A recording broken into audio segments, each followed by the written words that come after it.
Pengadilan Tindak Pidana Korupsi Jakarta telah menggelar sidang perdana perkara dugaan suap dan perintangan penyidikan terdakwa Sekjen PDIP Hasto Kristianto, Jumat 14 Maret 2025. Dalam surat dakwaan jaksa penuntut umum KPK mendakwa Hasto menghalang-halangi proses penyidikan terhadap Harun Masiku pada 2020 lalu.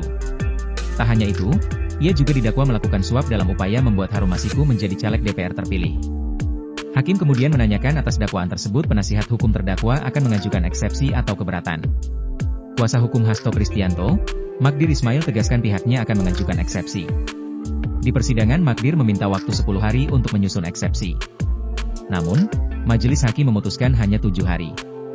Diketahui terdapat 2 berkas perkara Hasto yang harus dihadapinya yakni terkait kasus dugaan suap pengurusan pergantian antar waktu PAW anggota DPR 2019-2024 dan dugaan perintangan penyidikan.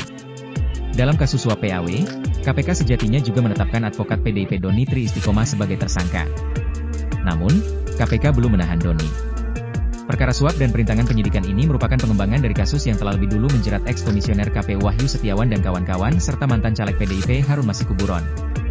Suap diduga dilakukan agar Harun ditetapkan sebagai anggota DPR melalui proses PAW. Caranya adalah dengan menyuap komisioner KPU saat itu, Wahyu Setiawan. Nilai suapnya mencapai 600 juta rupiah.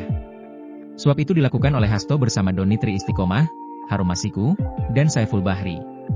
Suap kemudian diberikan kepada Agustiani Tio Fridelina dan juga Wahyu Setiawan.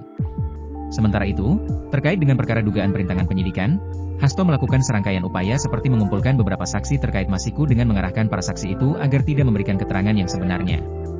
Tak hanya itu, pada saat proses tangkap tangan terhadap Masiku, Hasto memerintahkan Nur Hasan, seorang penjaga rumah yang biasa digunakan sebagai kantornya untuk menelepon Harun Masiku supaya merendam ponselnya dalam air dan segera melarikan diri.